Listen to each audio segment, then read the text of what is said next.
What's going on, awesome people? Welcome to episode 29 of Countdown to Freedom in Iran. It's a pleasure to have you join us virtually for the only weekly English-speaking live stream dedicated to what's happening in Iran that will also sprinkle a lot of things that have to do with mind, body, and soul to make sure that you are as balanced as you can be as we continue to fight for a free Iran. Appreciate you all joining. In case you're wondering why I'm wearing such a blue shirt, well, this right here, ladies and gentlemen, is my opportunity to once again thank and recognize our dear friends of Moby Dick, who were one of the main sponsors of the Azadi Festival that happened July 3rd in the nation's capital. And I just felt like today was a great opportunity to show some love again to that incredible organization that has almost 30 stores in the DC, Maryland, Virginia area. Some of the best fast casual Iranian food that you're going to find in the entire DC metro area. And also an organization that is committed to community, that is committed to a free Iran, that is committed to unity. So it's a beautiful thing that they support it, and I appreciate them very much. Give Moby Dick a shout out, please. Give Moby Dick some love. Do whatever you got to do, because they really allowed us to use their stores in the entire DC area to get the word out about the Azadi Festival. And if you haven't checked out my page, or if you haven't watched the video on the Let's Unite and Conquer Instagram page, we shared the teaser to our highlight video, which tomorrow we share the entire highlight film.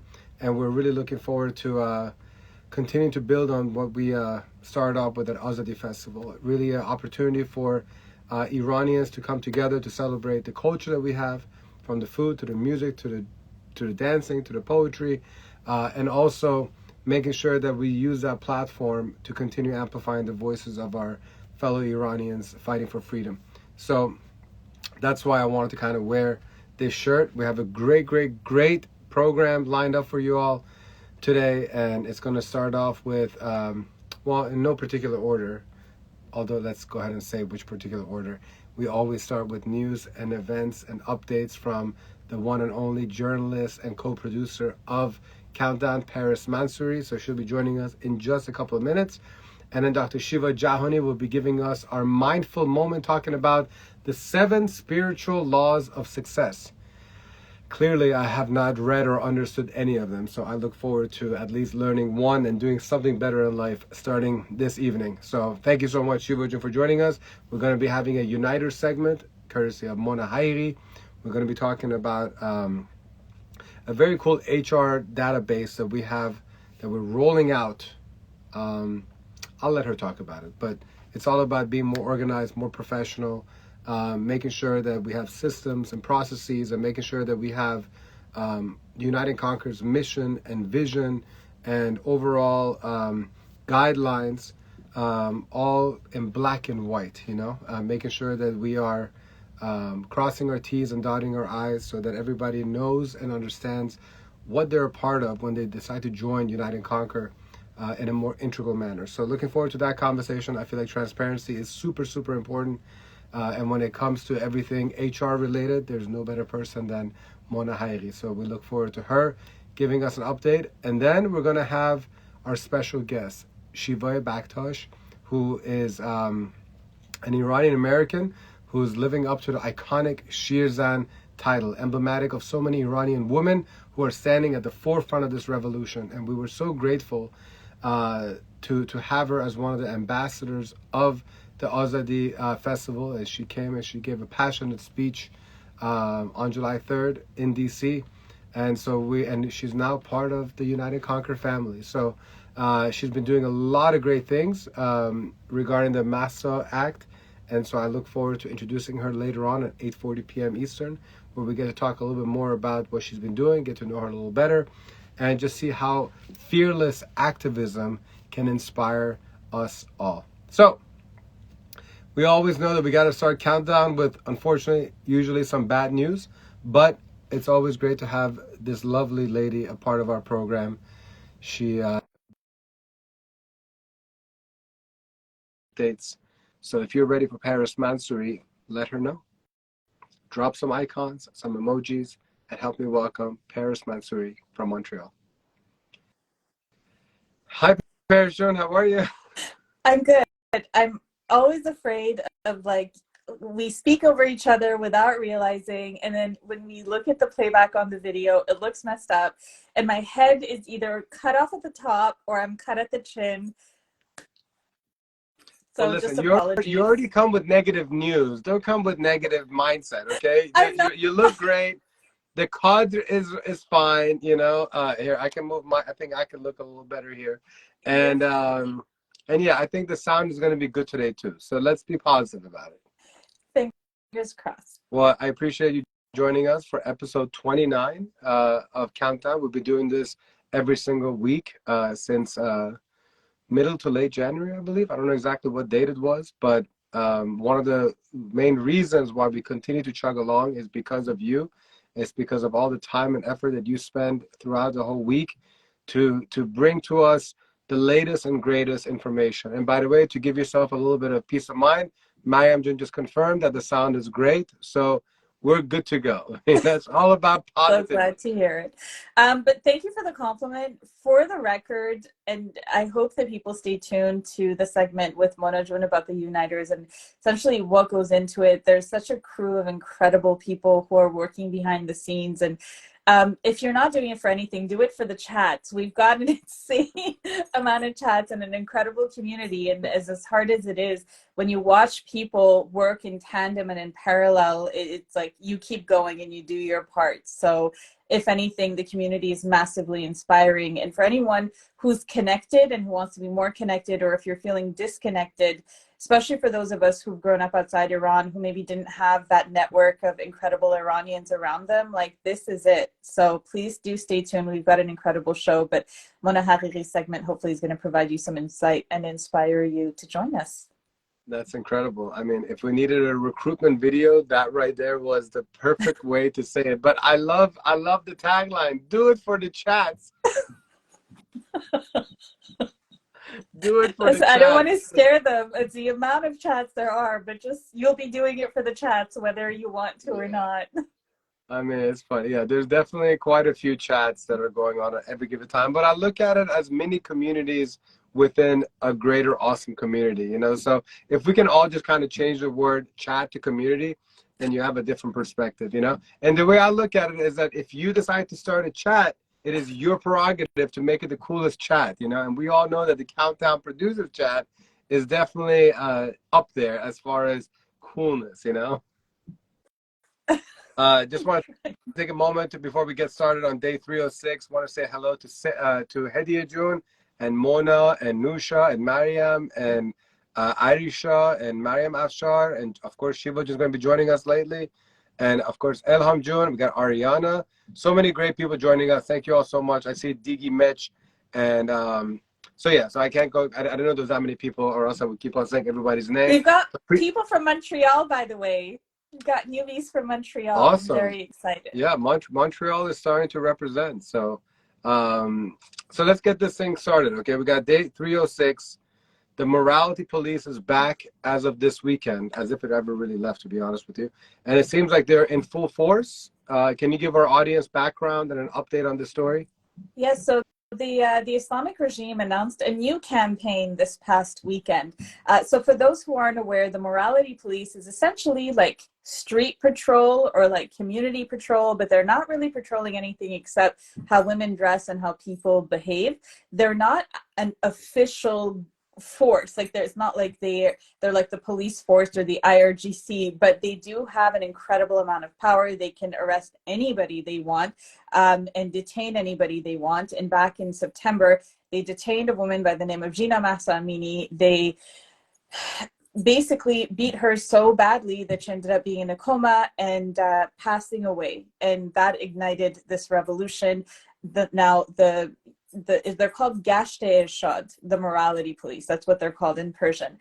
They continued operating, and then all of a sudden we stopped seeing them. Western media claimed that it was abolished. They mistranslated something that had happened, and they had never actually gone away. What they did in the interim is beef up the forces, train new people, and actually install CCTV cameras that are patrolling the streets even without human needs. So even if you are violating the law and a person doesn't catch you, and by the law I say that loosely, it's Islamic regime dress codes, if you violate them, the cameras will catch you, they will identify you. And by the way, the CCTV cameras were installed in collaboration with Chinese authorities. So China is, you know, has their hand in the oppression of our people as well. As we know, they monitor their own country greatly, and they're showing the Islamic regime how to do it as well. So that's been happening. They're essentially the guardians of the Islamic dress code in public. The police force has actually says, a police spokesman officially said that the morality police is going to resume alerting and arresting women for not wearing the hijab properly in public. So they were physically taken off the streets a few weeks ago, but if you're following the news and if you're following social media, you'll see videos and images of them being back in great numbers. In keeping with their stance on women, women rights official from the Islamic regime say gender justice is no longer needed in policy plans. How exactly have they come to that conclusion? They said it in a TV interview, Iman, yesterday, so it must be true, right? So it's Ensia Khazali. She is the Vice President for Women and Family Affairs. If I'm looking to the right, that's where my notes are. She said, quote, the Iranian government had deemed gender justice as already implemented and therefore unnecessary to be included in the upcoming program. So essentially, according to them, they're good to go. There's no more gender issues inside Iran at all, so they could just do away with the program entirely. For the record, the 2023 Global Gender Gap Report, which is filed by the World Economic Forum, has Iran placed at 143 out of 146 countries. So we're at the bottom of the list, but Khazali says that these statistics are flawed and that we're doing great. Yeah, of course. Any kind of statistic that makes them look bad is flawed or incorrect or led by the West. Speaking of statistics, the man who gets us the stats on Iran has been fired by the Islamic regime's president. Yeah, so this is according to Iran International. His name is Javad Hossein-Zadeh. He was removed from his position. He's the head of the only government institution that actually issues statistics on the government. And he was replaced by this guy called Daryush Abu Hamzeh, which a lot of people say that he's the government guy. So essentially, Javad Hossein-Zadeh was providing statistics with some semblance of credibility. As we know, Iran's economy is struggling. We know massive inflation. We know that the currency is highly devalued. There's nowhere to hide that. We know that that's a fact. We see the struggle. And so he was saying the numbers, and the government didn't like what he was saying. So instead of fixing the problem, they just got rid of him, because that's how you fix a problem. So just to give you guys an idea, the Islamic regime says that inflation is at 40% and that it's actually being handled. Whereas when you look at what the experts are saying, and actually one of the Islamic regime lawmakers, he has inflation at 120%. And other experts have inflation at 60 to 70%. And meanwhile, the regime says it's at 40 and it's controlled. So obviously there's a massive gap, and obviously this makes them look really bad. So instead of fixing things, they're just sweeping it under the rug. Last week, we heard that U.S. intelligence was downplaying the Islamic regime's nuclear activities.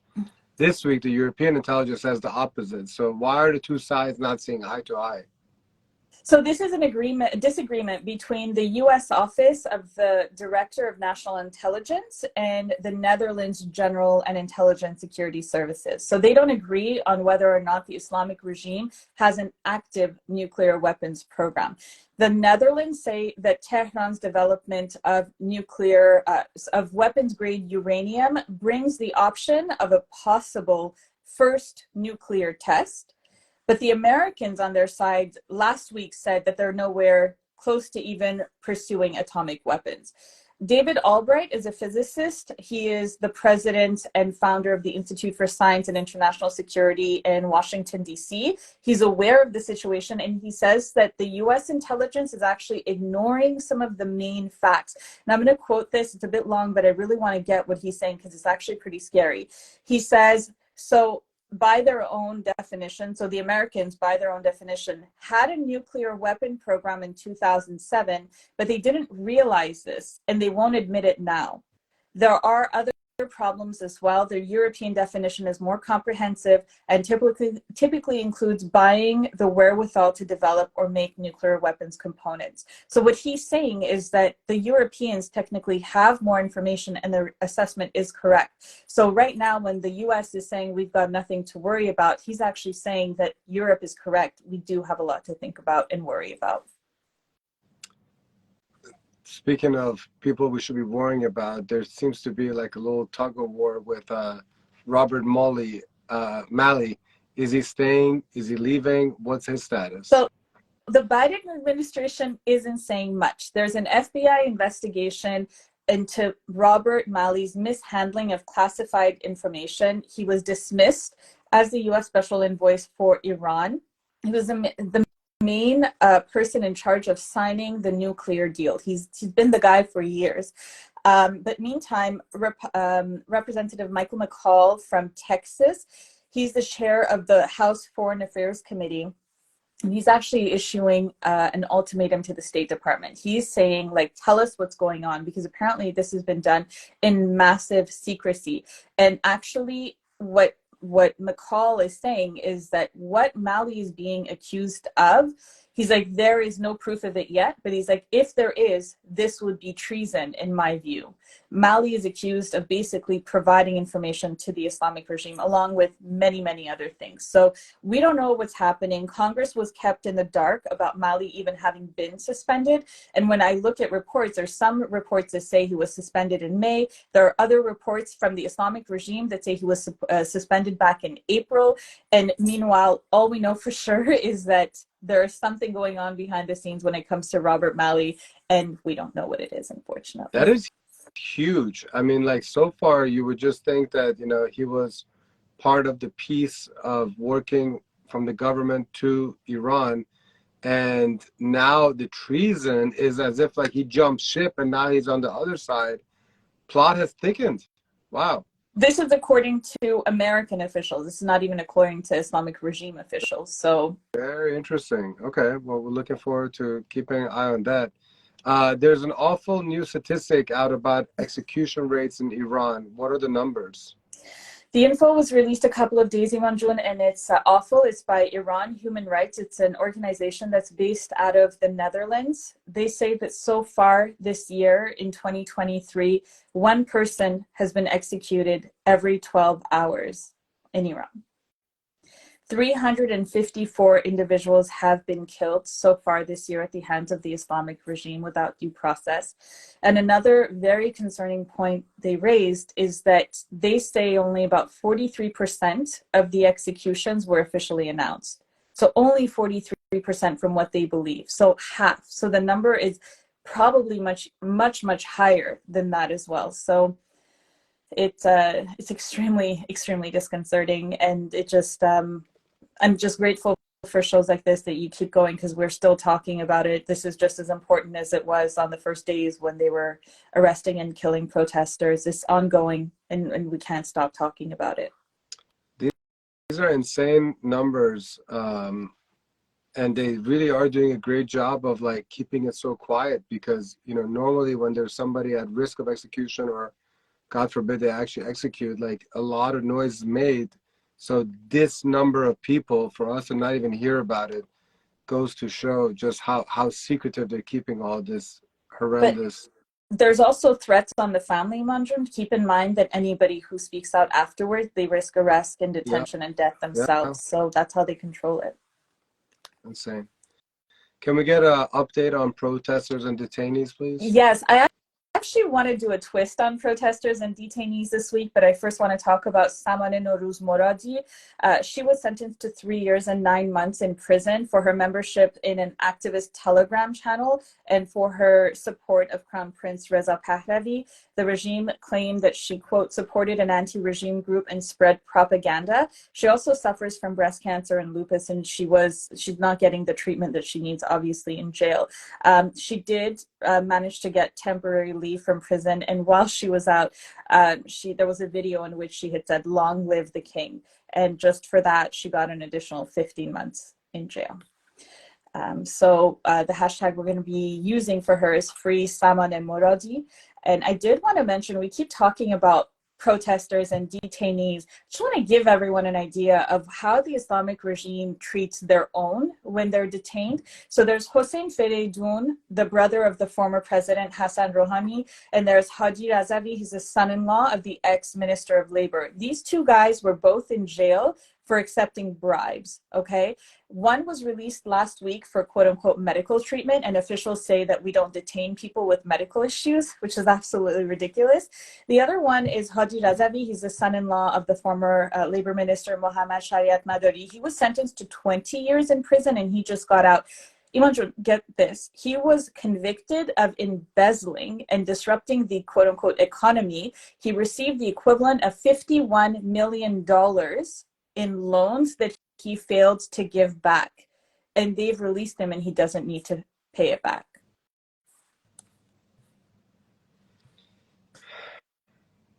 The world is nothing but a stage. What about the fate of Kurdish singer Salman Yassin? We have not heard anything about Salman Yassin. There's been no updates on him. If there's anybody in the community watching who's heard anything or knows anything behind the scenes, please do DM me.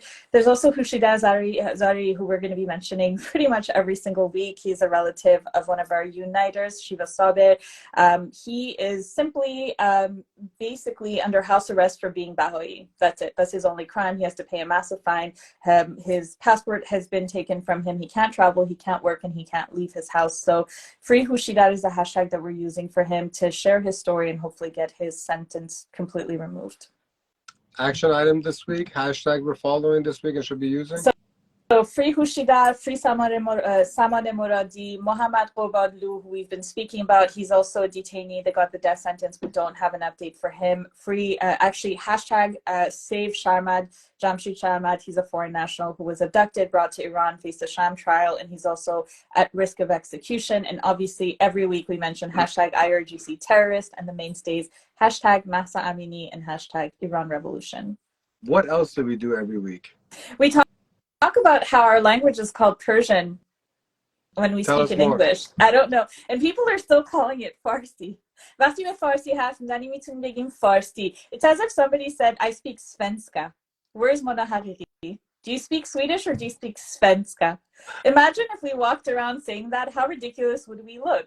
That's exactly how we look like when we say we speak Farsi. So our language is called English. And another thing, I highly recommend, I mean, where is Masih Alinejad? You know, where is Hamid Esmailun?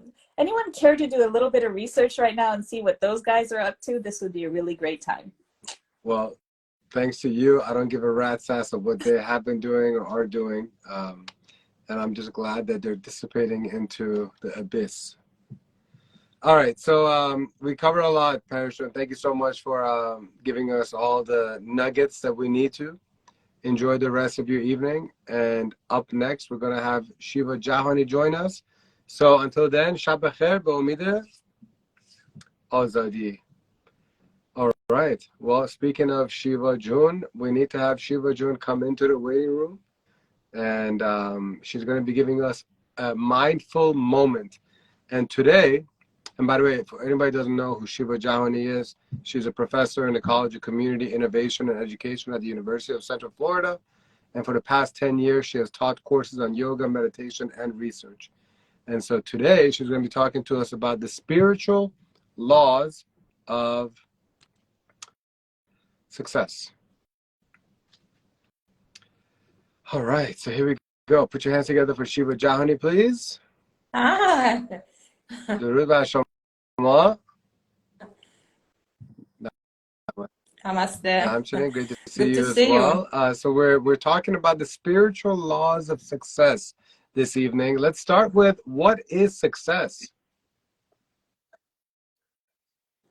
Good question. Yeah, success is, looks different for everyone. And, sometimes, too often we think of success is something like something there or something to be achieved, in our external or material worlds. But success, those things not bringing last happiness for us, because success is to have, to love, to have compassion, to, have access to our inner voice inside, intuition. And when we have access and touch base with inner, voice or inner side, then everything's, flows, and you will see the, beauty of, love to everything. Because friendship, relationship, work become joyful, not because they create joy for us, because of the love and the joy and eternal joy that just flows into everything in them. So that's what we call it success. Because if we don't have that, the connection between our inside, within us, with something outside, external, we not feel, true happiness. Is just, then we look for something else, because we finish that work and say, okay, what else? Because we not feel, fulfilled, because that's what not lasting. So that's what we say success is, comes from within. So know who you are. What and then about that is natural success. law? What is natural law? Yeah, so because that's what we are talking about, connection to our nature. Because our nature, the all creation have core consciousness. The core consciousness is, unmanifest become manifest. So it should be with ease. Like we should not, working so hard. We should be being. We should have joy, and then with least effort, we enjoy the life, because love flow in everything. So the nature is like, for example, like a seed is doesn't need to struggle to become a tree. It doesn't not, success doesn't need to have a struggle. It doesn't need to come with stress and anxiety. It Typically. should be done with ease. What? No, I'm not Where sure. were you I don't even 29 understand. episodes ago? You wait until episode 29 to share this incredible knowledge with me? So yeah, just I let it will. flow. Now I will I let mean, it that's what flow. the law of success. Yeah, it's law of success. It just comes up with ease, and no, we don't need to working so hard and doing. We just need to being, this is the inner voice, is inner being. So that's what we should tap into, that, and touch base with that, because that is the source of everything.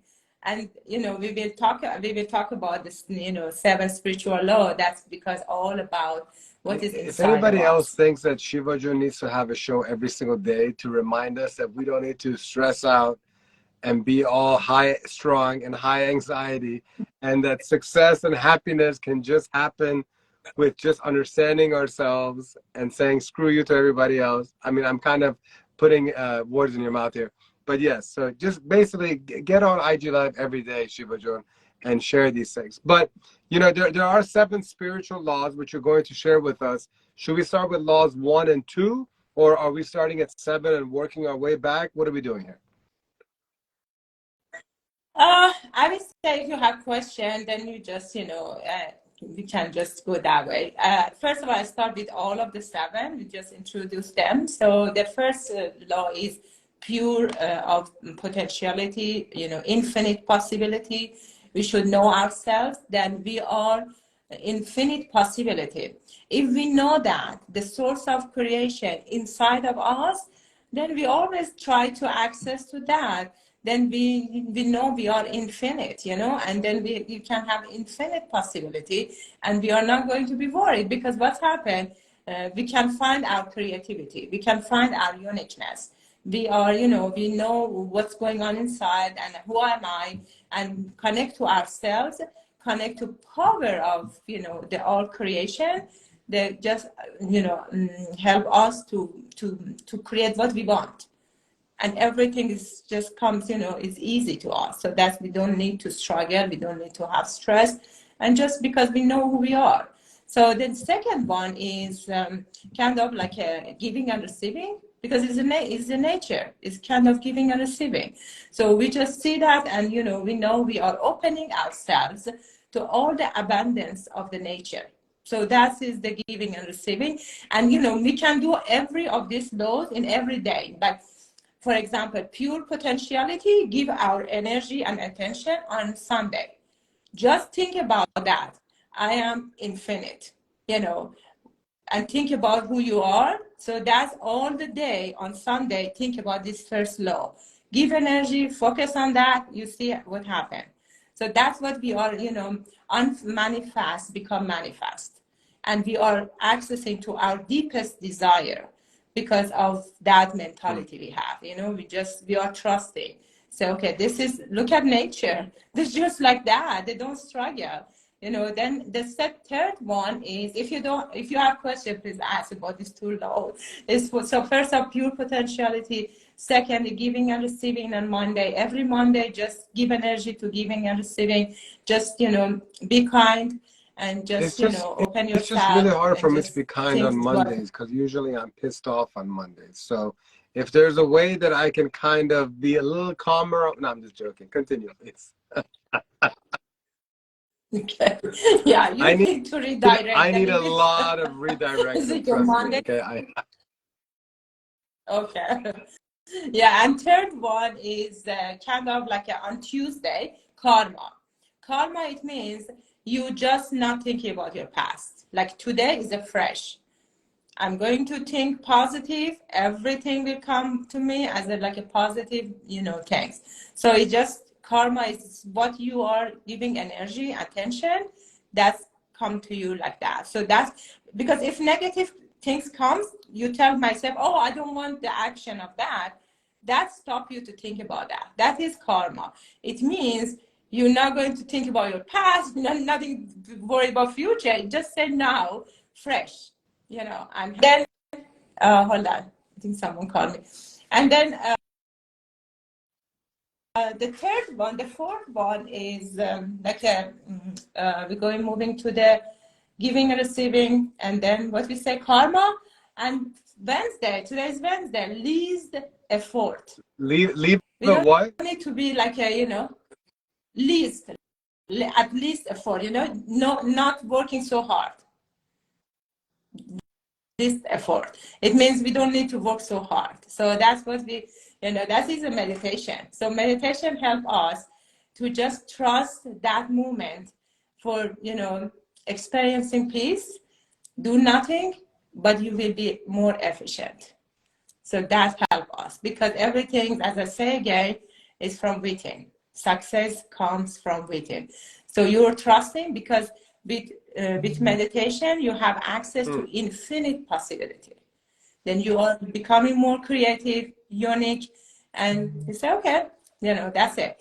And then, okay, so we say, what I say, pause and let Iman process this. Okay. I'm pausing now. We don't actually have to pause, but I do appreciate my sister Sarajun telling me to simmer down, tranquila, calm down.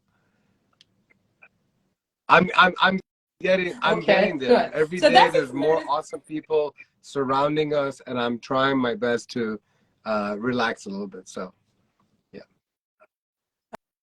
Okay, good. So then we are moving to Wednesday. So Wednesday is just being and not doing, and just, yes, exactly. This is love for your Wednesday, Iman. Why does it seem like every day for you is doing nothing, not stressing, not working? Like, is there, I don't understand. Like, are we supposed to win a lottery before we start your week the way you do? How? No, understand that. Because what's happening with that laws is everything comes like a manifest, because you can see and you can create what you want. Just be giving energy and attention. And then next is the desire, intentions and desires. Because when you are paying attention to the intention in the universe and nature, you know what is your desire. So you are aligning yourself with intention in the nature and universe. So this is all about aligning ourselves with the nature and the law and the nature. So that's what helps us understand ourselves and what's around us, and then align ourselves with our intention. That's where the song "Free from Desire," free from. So they knew exactly what they knew about the 7 laws of success when they came up with the song "Free for Desire." Okay, got it. I will never forget that song again. So that's intention. So align yourself. Yeah, this is Sarah. I say I'm manifesting lots of money and Yeah, trouble. me and Sarah and Mona are There planning you go. to rob a bank this weekend, actually, after we do a little bit of relaxation.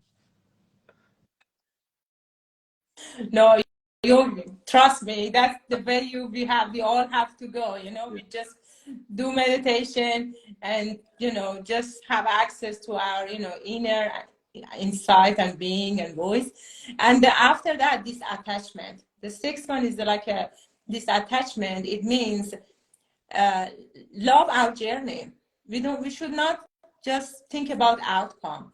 When we are being, we are enjoying the journey, not destination. So it's all about journey and manifesting everything that we want and just enjoy it. So when we are disattached from outcome, no any expectation, then everything's just it's like love is everything. And we are expanding our awareness, and this is awareness means we are not about the materials less important to us, because that's what it is. It's about being, enjoying whatever, and then less worried about outcome and circumstances of this.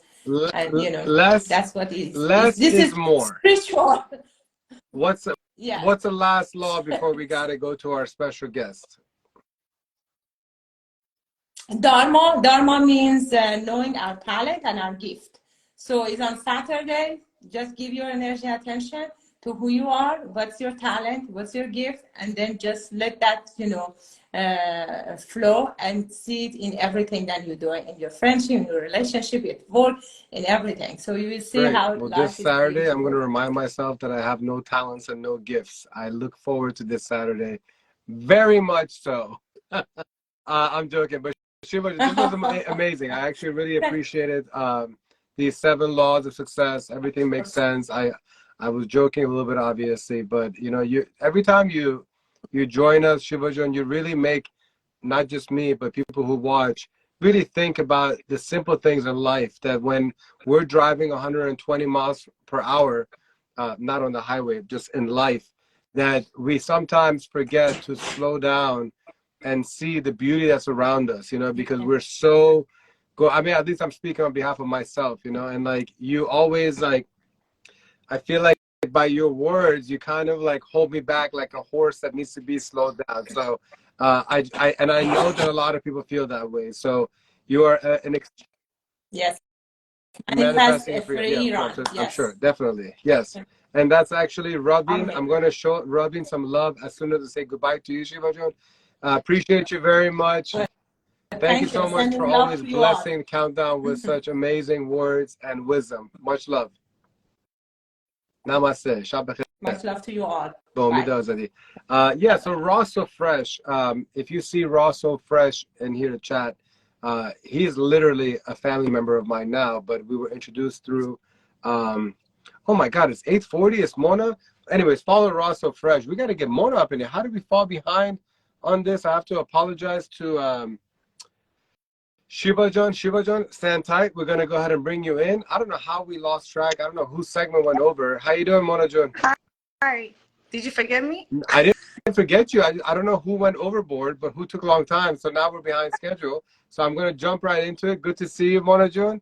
Our amazing uniter, director of HR, always doing such incredible stuff. What have you been keeping busy in the past week, and why? So we are implementing an HR database to effectively onboard the future uniters that want to volunteer and become a uniter. We're doing this because we want to streamline the onboarding process, match the volunteers with tasks aligned to their skills and passions. It also facilitates effective communication and builds networking and community building, honestly. So I'm excited. Yeah, I mean, it's a lot of work, but it's important work, for transparency reason, for, God forbid, if there's ever any kind of situation in-house. Like there's a lot of people that are coming into this organization, and we want to make sure that there's as much structure and as many guidelines that are set forth to make sure that we have a safe environment where we get to do what we're doing as a community and make sure that there's a safe space for us all, right? Yes, exactly. It's very important that everyone feels like they're being heard and their opinions matter, and we're all in this together. Mutual respect. And like I want to ask you just a little personal question is like, why do you love doing this kind of stuff? Because very interestingly enough, and fortunately for us at Unite and Conquer, the director of HR role is something that you've been doing professionally for several years. You're the queen bee of it. And as it turns out, this is the role that you're now leading, which usually makes sense. You want to have the people who are specialized in something. But where does this love and interest to do this part of an organization, where does it come from? It's funny because I've done this for many, many years, and usually when you think of HR, you think, oh my God, am I in trouble? And that is true.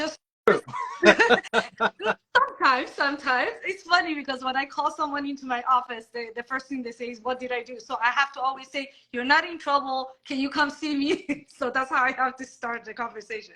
But I think of myself as the middleman between the company and the employees, and like just facilitating communication and just making sure that everyone's being heard, that the employees don't think that, oh, whatever the company says, that's what it is. I'm here for them to represent them and to make sure that they have a voice, and I feel like I'm doing a good job at my job, and I want to do the same thing here, because I don't want anyone to feel like someone else is louder or someone else's opinion matters more. I think that it's very important that everyone's feeling that their voices are being heard, and it's just respect all around. Yeah, I mean, I think that having somebody like you in an organization, it removes taruf, and every Iranian knows that word, because when you want to get shit done, you can't have taruf. It means that there's a time to play, there's a time to work, and somebody has to be there to make sure that nobody crosses the line of play and work, and at least not when it's under the name of said organization, and so that's what you're doing right now. And as we continue to grow at Unite and Conquer, I personally, as the organizational leader, have an obligation to make sure that every single person's voice is heard and every single person is always feeling protected. And you provide that protection. You provide the unbiased role that is so essential in any organization, but especially in an organization like Unite and Conquer, where, it's like it could be all fun and games when you look at it from a community standpoint, but it's a very sensitive time for us. We're in the middle of a revolution. There's a lot of emotion, and some people are not here to play around. They're here to bring Iran freedom. And so, you never know how that person is feeling at any given time. And I just want to say thank you for being able to facilitate all of this and give me guidance for having to deal with certain situations that will, and continue to arise. So much love to you, Mona. Pleasure. Thank you for always making sure everyone's being heard, because if that wasn't the case, I wouldn't stay as a uniter for this long. And it's been almost a year, and I love it, and we become like siblings, and because you always make sure that everyone has an opinion, and we have to vote no matter what. Everybody has to vote, which I love. It takes longer, but I love it because that's what it's all about. Sure. Well, I appreciate it, and I cannot wait until we roll out this new HR database. And not only am I excited to have all of us current uniters and ambassadors all going through it, but I hope that others that perhaps have been watching us from afar, have been looking at what we're doing and contemplating whether or not this is a right fit to spend their valuable time, because I consider it an honor and a privilege when somebody wants to allocate their free time to help with what we're doing. So hopefully it gives them additional peace of mind. It gives them whatever clarity that they need, whatever transparency that they need to join us, because God knows that we need more people. And imagine what we have right now. doubling us, tripling us, quadrupling us, we can make incredible change in our entire community, locally and globally. So thank you so much, Mona جان. مواظب خودت باش. به امید آزادی. امید آزادی. شب بخیر. All right, ladies and gentlemen, we've reached the point of the evening where we're about to welcome our special guest here for episode 29. And as Shiva Baktash joins us, Shiva, make sure you click that request to join button in the bottom, that plus sign inside the camera. In the meantime, I'm going to give a little background about who our special guest is. And our special guest this week has been an Iranian American who, like many of us, was deeply affected by the death of Jina Mahsa Amini and all that has happened since. What makes her story special, however, was that she turned her fury into action.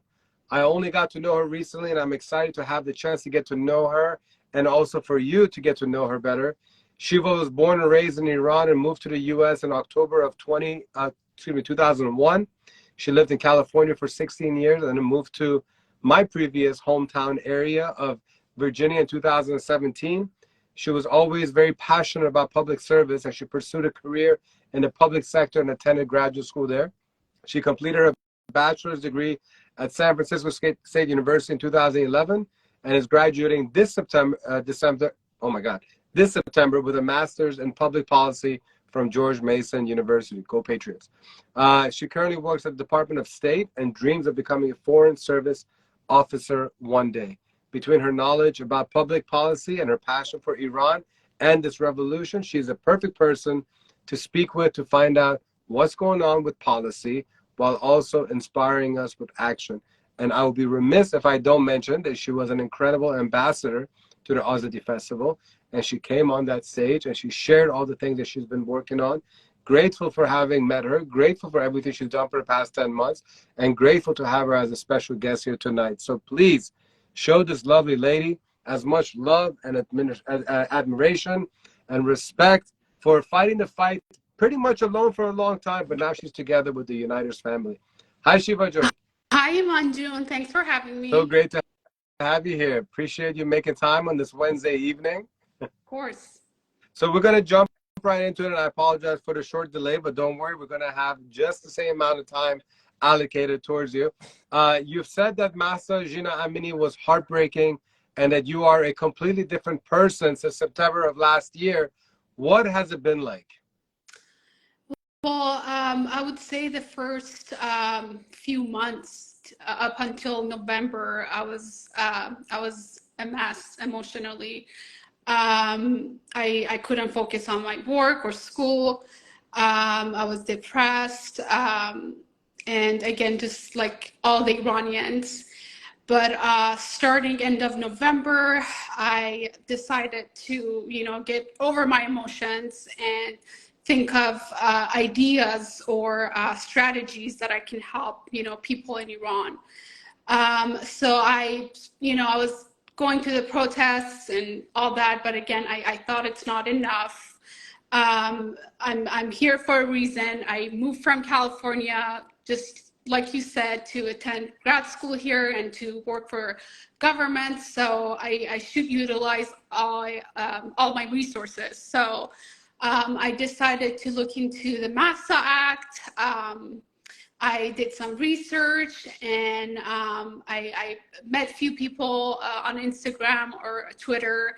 And I just, started researching and reading about it. I'm still learning. I'm still, every day, I'm trying to keep myself up to date. And back in May, I was finally able to schedule an appointment to meet with the Don Byers staffer.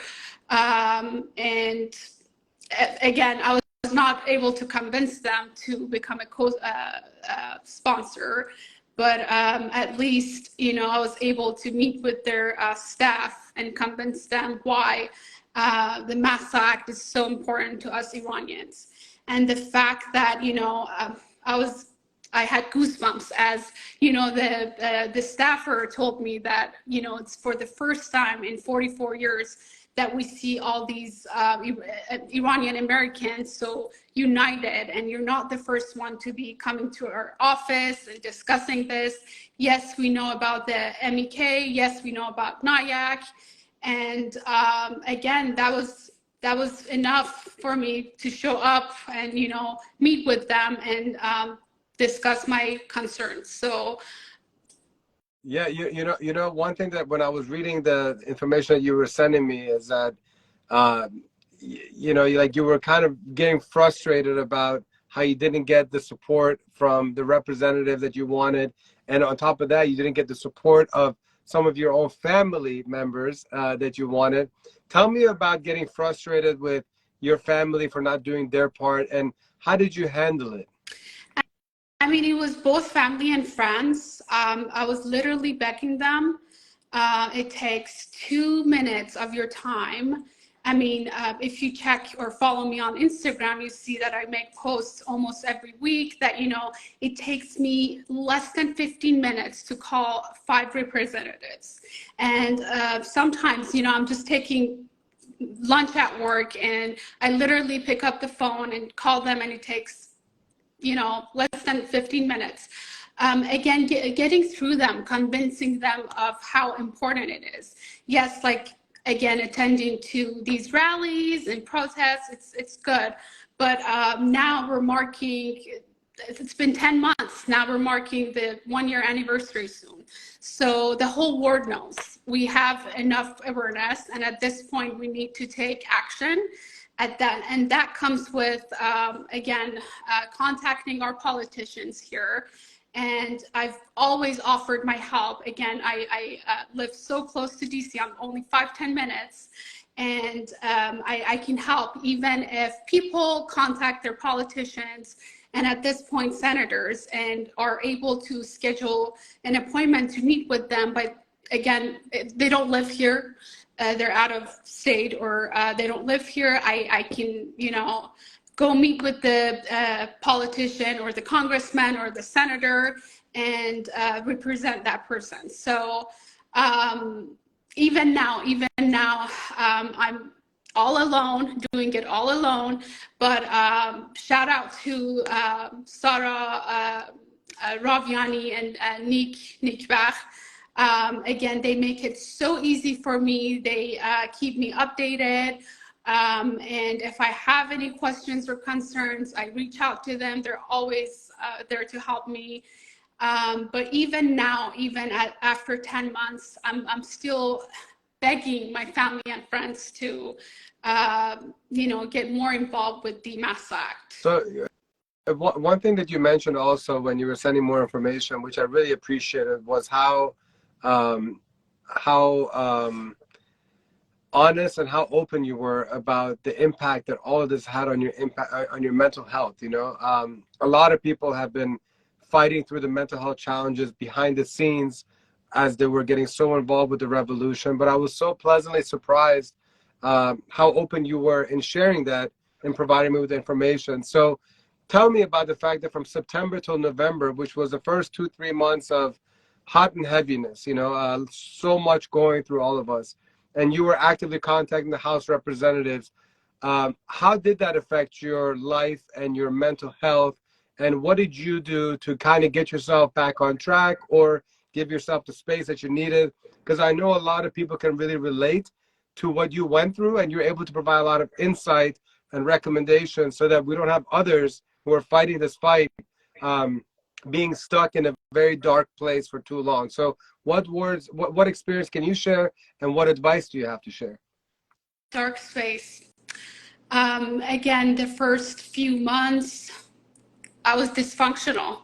I, had a hard time even, leaving the house. And I would say I started meditating. I need to get better at that. And then being physical activities, like going to the gym or, workout sessions, and talking about it, just with my sister and close friends. I would sometimes, just cry and talk to them, and they would just, and it wasn't just me, so many days that I would call a friend, they're crying on the phone and I'm crying on the phone. And at least I felt like I wasn't alone in this. Even my non-Persian friends, even them, they offered to come to the rallies with me, which was so meaningful. And but again, just getting a hold of myself, just again, meditation, physical activity, even therapy. I was actively doing therapy, and all that, I guess, helps. But one thing that Shiva Jahani mentioned is manifesting. The first few months, again, I thought like the Mahsa Act is too far. I don't know much about it, and there's no way that I can meet with these politicians. They have so many, and I kept calling and calling. I'm telling you, I finally met with them in May, so it took me months. But manifesting that, that I'm there to meet with them and talk about my country and my people and how this bill can, change everything. So yeah. So speaking of Shiva Jahani, and inside the chat, she's offered something she's done for many, many months as a uniter, offering free meditation and yoga. And I just want to tell Shiva Jahani, we need to bring that back. Everybody that's involved in Unite and Conquer, Shiva Jun, remind me, please. We need to offer these meditations. Our entire group of people that are so committed to this revolution, we need that. And then in return, we're going to spread the word about Shiva Jahani so the rest of the world gets to utilize her expertise. So I have to just kind of sidestep and just make sure Shiva Jahani continues to do what she does best, and that through meditation and positivity and all the great things that she does. So you believe it's time for the Iranian diaspora to step it up and do the work, is what you said. What does doing the work look like to you? I mean, the fact that there are 128 co-sponsors at this point on this piece of legislation. So 30% Republican, and so about 68 Republicans and 60 Democrats, so 30% of the House. And most bills actually die in committees. But the fact that, the Mahsa Act is scheduled to go on the House floor, this is remarkable. Like, again, we have not seen anything like that ever. And just taking the time, again, it takes few minutes every day to call your politician and ask them to co-sponsor, or at this point, I would say contact your senator and ask them to introduce this bill as a companion bill.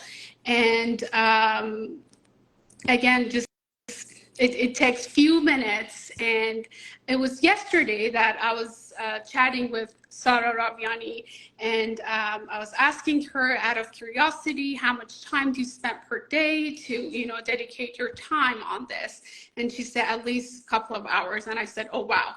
And then I stopped after 5 minutes. I'm like, what am I talking about? Like, people are, risking their life in Iran. So this is the least I can do. And I say that to family and friends. This is the least we can do, contact our politicians. And that's all it takes. And we will continue doing that. The last thing I want to talk to you about is that, and I know it was important for you to discuss as well, is how your experience growing up in Iran. You spent, I don't know how many of your first years, but I think it's until years. 14 years? I left Iran when I was 14, yeah. Oh, okay. And, you've had memories, which unfortunately are not good good memories, including your brother getting arrested by the so-called morality police, which has now found its way back again, which I don't really think it ever left. But, Paris was talking about the morality police. Talk about that, and talk about how you were there in Tehran during the Iran 1999 student protests. Let's end it with you sharing some personal stories about these traumatic experiences that you went through.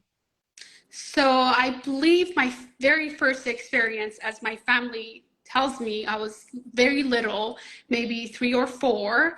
A few years after the revolution, my parents were, shopping at a mall, and back then I think it was called comité, like part of a committee, and now it's like Ershad. So my mom, and I'm talking about the 90s, everything like, the hijab was like all like gray and black, nothing like now that you see colorful. So my mom, her hijab wasn't improper. And, comité came to her and like, they're telling her, you need to fix your hijab. And my dad is, just getting very angry at them that he actually pushed them away.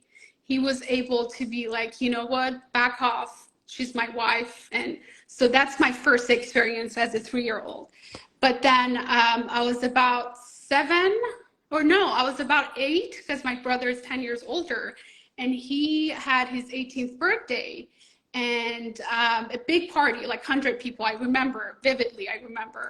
Everyone was waiting on him, and he was late.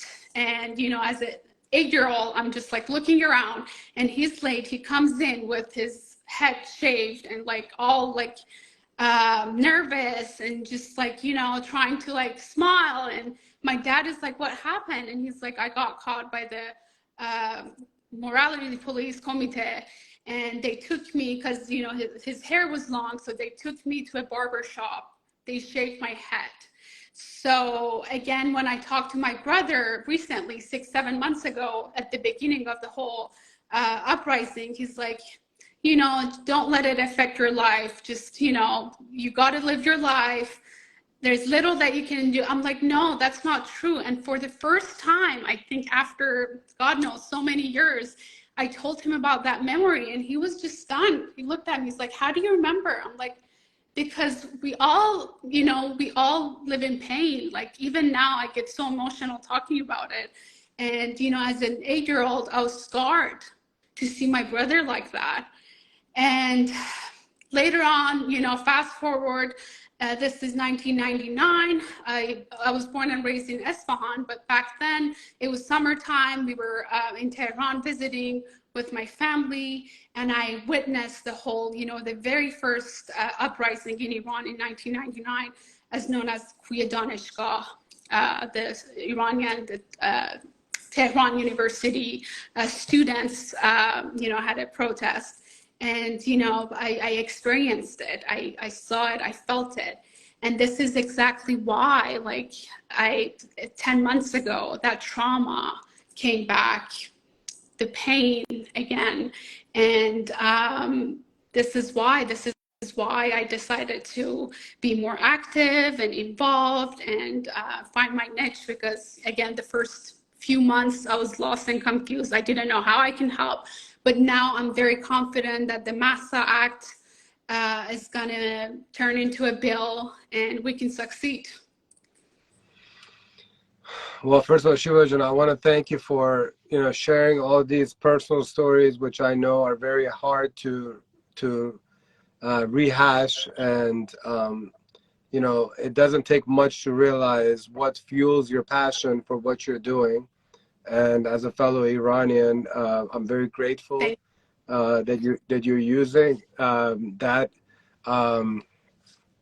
that heartbreak, that trauma, and now doing it to make some incredible action and impact happen, and that is truly what a Shirzan does. Thank you. And so you are the epitome of that. And I just want you to know that you have the support of a lot of people around you. And I know there's a lot of people now that are here to stand by you and continue to listen to you and your suggestions on what else that we can do to be the voice of our people. So thank you so much for being here. Thank you. And all that you do. Thank you so much. به امید آزادی. آزادی. شب بخیر. قربونت. Bye-bye. Take care. Bye. So, ladies and gentlemen, that was Shiva Baktash, and as you can tell, it's heart work, truly heart work. A lot of emotions, a lot of deep trauma.